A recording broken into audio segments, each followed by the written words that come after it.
સુરત જિલ્લાના કીમ ગામનો પૂર્વ વિસ્તાર જાણે સમસ્યાઓથી ઘેરાયેલો હોય તેવી સ્થિતિ છે। ત્યારે કીમથી કીમ 4 રસ્તા તરફ જવાના માર્ગ પર ઓવરબ્રિજ નીચે HP પેટ્રોલ પંપ સામે છેલ્લા 2 મહિનાથી ગટરનું નાળું નાખવા માટે રસ્તો ખોદી કાઢવામાં આવ્યો હતો અને વાહન વ્યવહાર માટે રસ્તો બંધ કરી દેવાયો હતો। રસ્તો બંધ હોવાના કારણે ખાસ કરીને સવારે અને સાંજે પીક અવર્સ દરમિયાન ભારે ટ્રાફિકની સમસ્યા સર્જાતી હતી।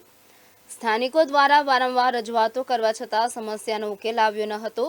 આ દરમિયાન સ્થાનિક સામાજિક કાર્યકરે ગુજરાત ન્યૂઝના લોકલ સંવાદદાતાનો સંપર્ક કરી સમગ્ર સમસ્યાની જાણ કરી હતી। ત્યારબાદ ગુજરાત ન્યૂઝ દ્વારા આ મુદ્દાને અહેવાલના સ્વરૂપે તંત્ર સમક્ષ રજૂ કરવામાં આવતા માર્ગ અને મકાન વિભાગ હરકતમાં આવ્યું હતું। સમાચાર પ્રસિદ્ધ થયા બાદ ગણતરીના સમયમાં જ ખોદવામાં આવેલા સ્થળે ગટરનું નાળું નાખી રસ્તો વાહન વ્યવહાર માટે ખુલ્લો કરી દેવામાં આવ્યો હતો। રસ્તો ખુલતા સ્થાનિક તેમજ વાહન ચાલકોને લાંબા સમયથી સર્જાતી ટ્રાફિકની સમસ્યામાંથી રાહત મળી છે।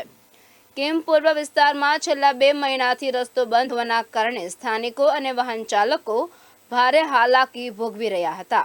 ખાસ કરીને પીક અવર્સમાં વાહનોની લાંબી કતારો સર્જાતી હતી। સ્થાનિક સામાજિક કાર્યકર દ્વારા સંબંધિત તંત્રને રજૂઆત કરવામાં આવી હોવા છતાં કોઈ નક્કર કાર્યવાહી થઈ ન હતી। આખરે ગુજરાત ન્યૂઝ દ્વારા આ સમસ્યાને અહેવાલના માધ્યમથી ઉજાગર કરવામાં આવતા તંત્ર દ્વારા તાત્કાલિક કાર્યવાહી કરવામાં આવી। ગટરનું નાળું નાખવાની કામગીરી પૂર્ણ કરી રસ્તો ખુલ્લો કરી દેવામાં આવતા હવે વાહન વ્યવહાર ફરી સુચારુ બન્યો છે। સ્થાનિકો દ્વારા સમસ્યાની રજૂઆતોને સમાચારના માધ્યમથી તંત્ર સુધી પહોંચાડી તાત્કાલિક ઉકેલ લાવવામાં મદદરૂપ થવા બદલ ગુજરાત ન્યૂઝનો આભાર વ્યક્ત કરવામાં આવ્યો હતો। ગુજરાત ન્યૂઝ હંમેશા સત્યની સાથે, સત્યની પડખે અને લોકોને વાચા આપતું એક ન્યૂઝ ચેનલ છે। આજે એનો એક ઉત્તમ દાખલો છે કીમની અંદર, કીમ પૂર્વની અંદર જ્યાં છેલ્લા 2 મહિનાથી રોડને બંધ કરીને ખાડો ખોદી અને નાળા પૂરવાનું કામ તંત્ર દ્વારા કરવામાં આવતું નહીં હતું। RNB વિભાગ દ્વારા આ કામને અડધું કરી અને રોડ જ બંધ કરી દેવામાં આવેલો હતો। ત્યારે આ વિસ્તારના ખૂબ લોકો હેરાન થતા હતા। ટ્રાફિકનો પણ ખૂબ જ પ્રશ્ન મોટો હતો। ત્યારે આ બાબતની અંદર આ વિસ્તારના જે એક લોકસેવક છે અને સામાજિક કાર્યકર છે એમની પાસે જાણીએ શું કહેવા માગે છે એમના એ બાબતમાં। જી નામ બોલું? હા, હું સૈયદ અલાઉદ્દીન સૈદુ, સામાજિક કાર્યકર આશિયાના કીમ જણાવું છું કે 2 મહિનાથી આ રસ્તાનું નાળા નાખવા બાબત રસ્તો અમારો બંધ થઈ ગયો હતો।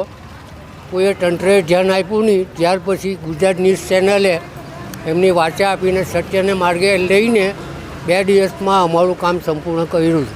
તે માટે હું ગુજરાત ન્યૂઝ ચેનલને આભારી છું। ગુજરાત ન્યૂઝ દ્વારા જે રીતે સત્યની સાથે રહી અને લોકોના પ્રશ્નની વાચા આપવા માટેનો આ ખૂબ જ મોટો પ્રશ્ન હતો। છેલ્લા 2 મહિનાથી આ નિંબળ તંત્ર સાંભળતું નહોતું। આ સામાજિક કાર્યકર ભાઈ પણ વારંવાર જતા હતા, એમણે પણ અરજીઓ કરેલી હતી, પરંતુ એમને પણ સાંભળવામાં નહોતા આવતા। અંતે ગુજરાત ન્યૂઝે પોતાની રજૂઆત કરી અને આ રોડ 2 જ દિવસની અંદર કમ્પ્લીટ કરીને ટ્રાફિકેબલ કરી દેવામાં આવ્યો છે। કેમેરા પર્સન વિકાસ શાહ સાથે ગૌતમ પટેલ, ગુજરાત ન્યૂઝ।